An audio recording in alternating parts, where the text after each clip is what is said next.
მემიდა პირველ რიგში უპასუხო შევეხმიანო ირაკლი კობახიძეს, რომელმაც დღეს აქო ვითომცდა სამართლიანი არაჩვეულებრივი ადგილობრივი არჩევნები, რაც ხვალ ჩატარდება და ამავე დროს დაგვემუქრა, რომ რაღაცის დამხმობა იგეგმება. ეს არის ტყვილი, ორივე მხრივ ეს ტყვილი არის. არანაირი სამართლიანი, თავისუფალი ადგილობრივი არჩევნები არ ჩატარდება ხვალ.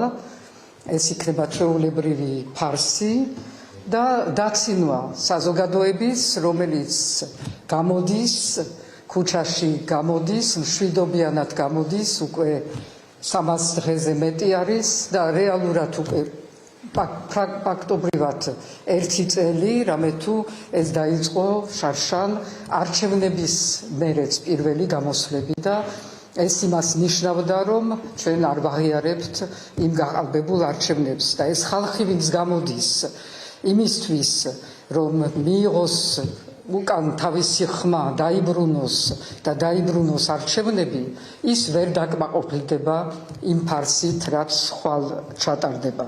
არც თავისუფალი, არც არანაირი გამოგლეჯვის შანსი არ არსებობს, არც რამის გამოსწორების შანსი არ არსებობს.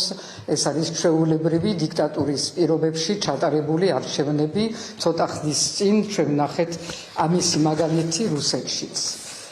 მეორე და შეიძლება კიდევ უფრო დიდი ტყვილი იყოს ის, რასაც წინასწარ მეტყველებს კობახიძე, რომ რაღაცა მცდელობა იქნება დამხობის, სადაც ყველა იქნება გაერთიანებული. ესეც არის ფარსი და ესეც არის შეურაცხყოფა იმ საზოგადოების, რომელმაც მსოფლიოს აჩვენა სწორედ ამ დღეების მანძილზე, ამ 1 წლის მანძილზე თავისი მედეგობა, თავისი გამძლეობა და თავისი უაღრესი მშვიდობიანი გამოსვლა. არც ერთ დღეს არ ყოფილა ძალადობა, არ ყოფილა არანაირი მცდელობა და 200,000 კაცი ხო გამოდიოდა დასაწყისში მაინც და ხვალაც შეიძლება ძალიან ბევრი გამოვიდეს და აჩვენა მსოფლიოს, რომ თურმე შეიძლება უაღრესად მშვიდობიანად გამოხატვა შენი წინააღმდეგობის და ეს არის ძალიან დიდი მაგალითი და ჩვენ ამითი ვართ ჩვენ პარტნიორებთან ცნობილი და ამითი არის, რომ ჩვენ დავიმსახურეთ მათი მხარდაჭერა და ამ რეჟიმის იზოლირება. ასე რომ არ შეიძლება, რომ ეს ყველაფერი ვითომცდა რაღაც მოდელირებულ დამხობით დაამთავრო. ეს არის მცდელობა იმის მერე, რაც რეჟიმმა დისკრედიტაცია მოახდინა რამოდენიმე პარტიის ამარჩევნებით, მცდელობა, რომ დანარჩენი პარტიების დისკრედიტაციაც მოახდინოს ამ რაღაცა რადიკალიზაციის დიდ გაერთიანებაში ვითომს და რაც მთავარი არის, რომ ამითი ჩააქროს ის დიდი მშვიდობიანი პროტესტი, რომელიც დღემდე მოდის და ხვალაც გაგრძელდება. ეს არის მთავარი ძალა და ეს არის ის ძალა, რომელსაც ვერ მოერია ეს რეჟიმი. ვერაფრით.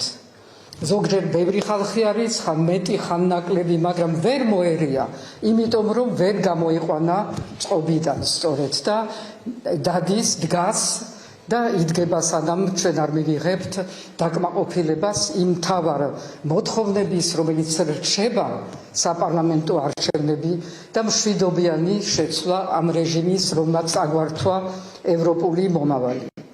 არანაირი მესამე რესპუბლიკა, ერთი მეორე რესპუბლიკაც არ არის. ჩვენ აღვადგინეთ დამოუკიდებლობა 91-ში და აღვადგინეთ ამდენად იმ პირველი რესპუბლიკის კონსტიტუციის საფუძველზე, ზოგჯერ კონსტიტუციის და ისტორიის ცოდნაც კარგი რამე არის. ასე რომ ეს ყველაფერიც არის ფარსი. ჩვენ არ უნდა აგვიყვანონ და გადაგვიყვანონ ამ რეჟიმში, ყველანი ვიყოთ ძალიან მშვიდად. მე არ წავალ ხვალ არჩევნებზე და მე ჩემ ხალხთან ერთად ვიქნები ხვალინდელ მშვიდობიან აქციაზე, როგორც ვიყავი ყველა მნიშვნელოვან მთავარ აქციაზე და კიდევ ვიქნები, სანამ საჭირო იქნება და ბოლომდე.